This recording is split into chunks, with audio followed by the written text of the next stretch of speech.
मुस्लिमों को mob lynching के नाम से टारगेट कर रहे हैं और जितने भी केस जो देखने को मिलता है उसमें सब तथाकथित रिपोर्ट होता है और बाद में प्रकरण में यह पता चलता है कि वो पेशाब भी कर देंगे तो बह जाएंगे। इससे पहले एनआरसी बिल आया था और कई एनसीसी बिल आया था। सब बिल पे करीबन महीनों आंदोलन हुए थे, फिर भी उसको वापस नहीं लिया गया था। नहीं। केवल कुछ समय आए हैं यूजीसी को आंदोलन हुए। लोकसभा के जो स्पीकर है ओम बिरला, उसकी बेटी को उसने डायरेक्ट आईएएस बना दिया। उनके पेट में दर्द होना शुरू हो गया कुछ 15% लोगों के, और उन्होंने तत्काल विरोध किया और सुप्रीम कोर्ट के जज में भी यही किसान पंजाब और हरियाणा के दिल्ली बॉर्डर पे मर गए कॉर्पोरेट कानून, अडानी अंबानी का कॉर्पोरेट कानून का विरोध करते हुए, तब सुप्रीम कोर्ट को नहीं लगा कि समाज बट रहा है। मुस्लिम युवाओं को मॉब लिंचिंग करके मारा गया और यहाँ के लोकप्रिय सांसद ने ये कहा, आप भी जानते हैं, उन्होंने ये कहा कि पत्रकार लोग कि आप इस मुद्दे क्यों उठा रहे हो, नदी में गिर के मरे। हिंदुस्तान में कोई बिल, कोई नया कानून पास होता है तो उसका विरोध लगातार होते रहता है। विरोध साल भर चलता है। उस विरोध को लेकर कई सारे युवा, कई सारे बुजुर्ग, कई सारी महिलाएं जेल में भर दी जाती है, लेकिन उस बिल को, उस कानून को वापस लेने के लिए सुप्रीम कोर्ट 1000 बार सोचता है। लेकिन एक बिल है यूजीसी, जिसको लागू करने के बाद 2-3 बार विरोध हुए होंगे, 4 दिन के अंदर बिल पे स्टे ला दिया गया, जिसको लेकर आज मूल निवासी लोग मौजूद हैं। दुर्ग कलेक्ट्रेट में ज्ञापन देने आए हैं। क्या कुछ मामला जानते हैं, बताइए भैया। मेरा नाम जय साहू है और मैं मूल निवासी संघ का जिला अध्यक्ष हूँ। देखिए, आज हम यूजीसी के बिल के समर्थन में ज्ञापन देने आए हैं, क्योंकि आज हमारे देश में विशेषकर एसटी, एससी, ओबीसी जो मूल निवासी के बच्चे हैं, उनके साथ लगातार जातिगत भेदभाव हो रहा है।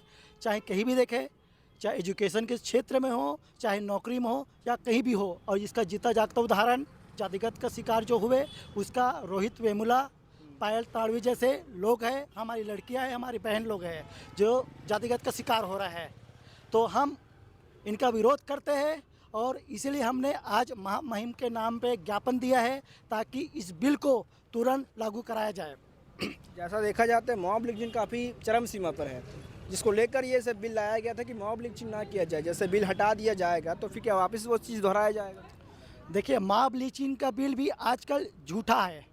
आज क्या हो रहा है, आज लोग मुस्लिमों को मॉब लिंचिंग के नाम से टारगेट कर रहे हैं और जितने भी केस जो देखने को मिलता है उसमें सब तथाकथित रिपोर्ट होता है और बाद में प्रकरण में यह पता चलता है कि वो झूठा केस था। किसी निर्दोष को ज़बरदस्ती मॉब लिंचिंग के केस में उसको मारा पीटा जाता है, जो तो कहीं ना कहीं आज ये भी जातिगत का उदाहरण है। एक जातिगत के नाम पर आज ईसाई को, अल्पसंख्यक लोग को, चाहे वो ईसाई हो चाहे मुस्लिम हो, और जातिगत के नाम पर हिंदू, जातिगत के नाम पर एसटी, एससी, ओबीसी के लोगों को परेशान किया जाता है। तो कहीं ना कहीं आज मनुवाद के बच्चे, जिनके दिमाग में आज अगर वो सोच रहे हैं कि आज हम मनुवाद को लेकर, मनुवाद के बच्चे उनके शिक्षाओं को लेकर अगर ये सोचते हैं कि आज हम मनुवाद के साथ इस देश पर कब्जा करना चाहते हैं, तो मैं उन लोगों को साफ शब्दों में बोलना चाहता हूं कि हम बिरसा फुले अम्बेडकर के बच्चे हैं। हम बिरसा फुले अम्बेडकर के बच्चे हैं। हम वो महर के बच्चे हैं जो 28,000 पेशवाओं को 1500 लोगों ने मार के उसका समाधान कर दिया था। हमें उकसाव नहीं, हमें उकसाव नहीं। आज हमारा समाज जाग रहा है, आज एसटी, एससी, ओबीसी के लोग जाग रहा है। आप आज उनको वो बनने पर मजबूर मत करो, हमारा शोषण मत करो जाति के आधार पर। नहीं तो आज हम संविधान के आधार पर हम आपका फिर प्रतिकार करेंगे, क्योंकि हम बहुसंख्यक लोग हैं। अगर जिस दिन हमारे लोग, एसटी, एससी, ओबीसी के लोग, बहुजन लोग, 85% लोग अगर एक हो जाए तो आपको, हमको लड़ने की जरूरत नहीं है। अगर हम पेशाब भी कर देंगे तो बह जाएंगे। We support UGC bill.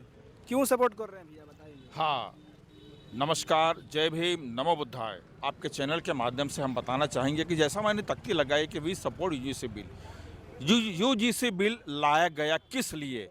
UGC bill लाया गया इस देश के SC, ST, OBC and minorities के बच्चे जो यूनिवर्सिटी स्तर पर, कॉलेज स्तर पर और विश्वविद्यालय स्तर पर पढ़ाई करने जाते हैं, पिछले कई वर्षों से उनके साथ में शोषण हो रहा है, उनके नंबर काट देना, उनको टॉर्चर करना, उनको रैगिंग के जरिए परेशान करना, उनको हर तरह से उनको आगे बढ़ने से रोकना, ये जो द्रोणाचार्य की जो प्रथाएं चल रही थी विश्वविद्यालय स्तर पर, हमारे बहुजन समाज के बच्चों के लिए एक सरकार ने ये बिल लाया है कि भाई इस वर्ग के बच्चों को भी आगे बराबर बढ़ने का, पढ़ाई करने का अवसर मिले, क्योंकि इस देश में बाबा साहब का संविधान लागू है और इस देश को सबसे बड़ी डेमोक्रेटिक, वर्ल्ड की डेमोक्रेटिक कंट्री कहा जाता है और ये देश चलता है तो केवल मेरे बाबा साहब के संविधान से चलता है।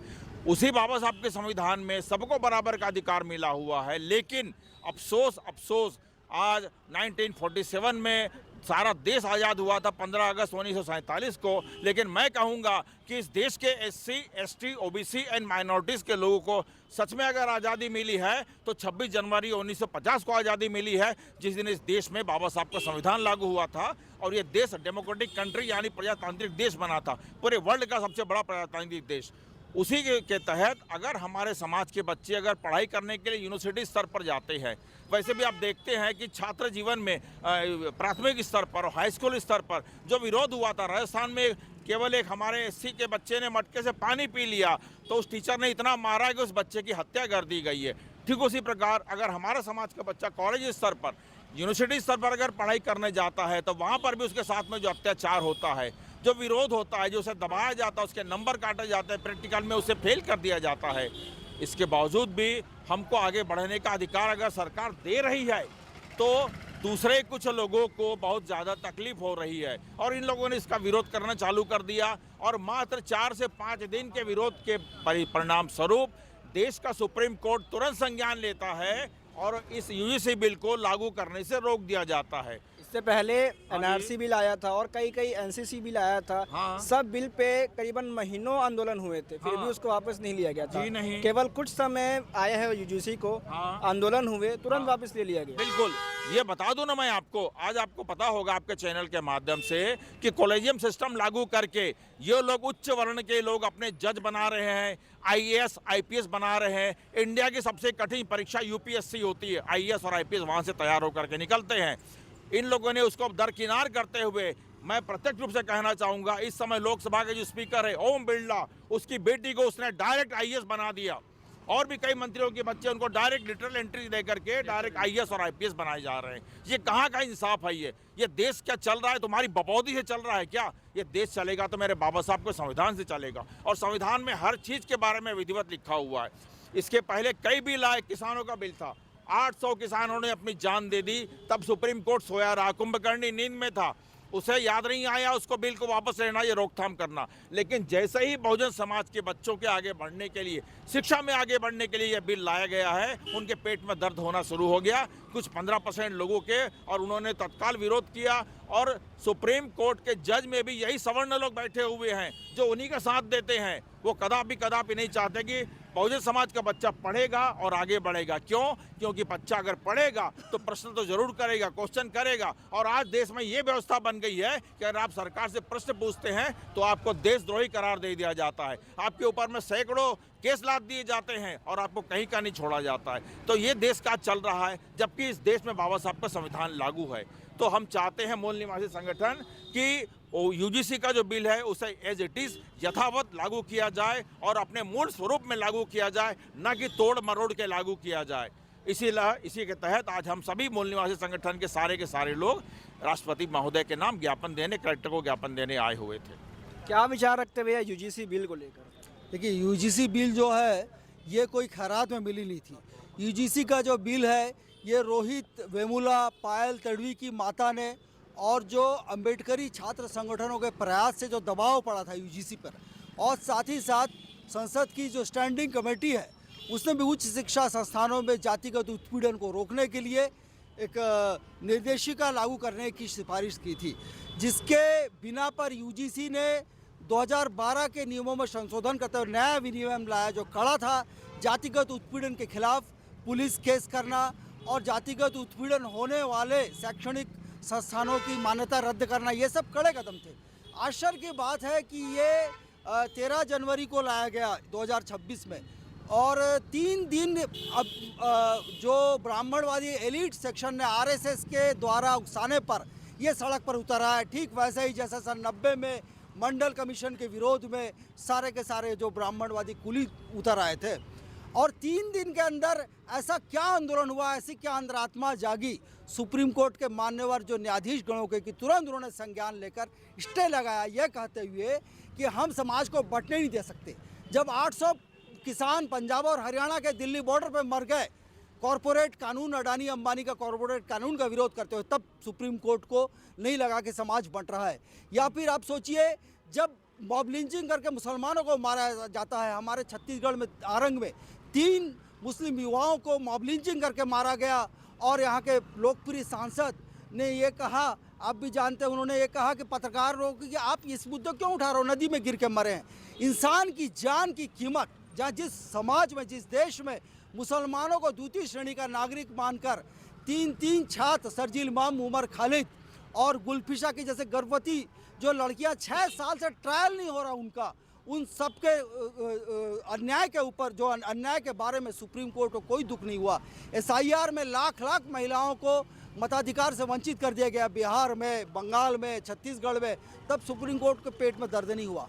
तो दोस्त, जातिवाद एक इतना खतरनाक अभिशाप है, ये सिर्फ हिंदू धर्म में नहीं है, जो भी मजहब बाहर से आया है उसके अंदर जातिवाद घुस गया है, ऊंच नीच घुस गया है। ये बहुत खतरनाक चीज़ है, और यही मनुवादी जातिवाद जो मनुस्मृति, निर्मम मनुस्मृति के आधार पर जो हिंदू राष्ट्र बनाना चाहती है आरएसएस, ये उसका अधिकार है, उसका ये मूल मांग है। हिंदू राष्ट्र अगर बनेगा तो जो मूल निवासी, जो बच्चे हैं, जो लोग हैं, दलित, आदिवासी, महिलाएं भी ये द्वितीय श्रेणी के नागरिक हो गए। मनुस्मृति में सब वुमेन है, दे आर एज सब वुमेन।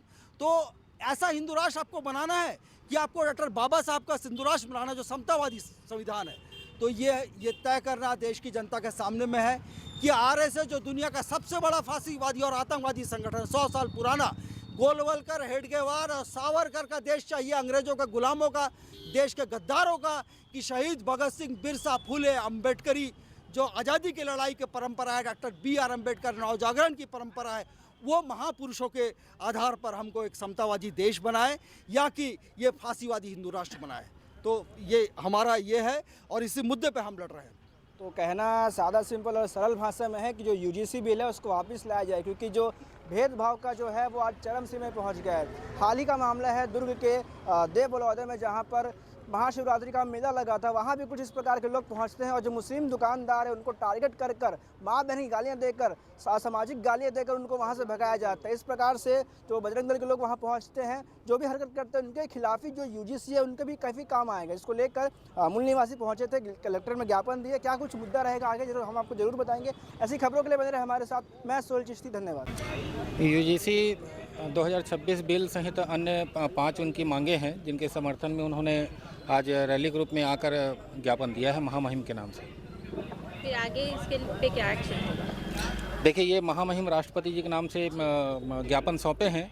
ये विधिवत माध्यम, उचित माध्यम से वहाँ तक बात पहुँचाई जाएगी।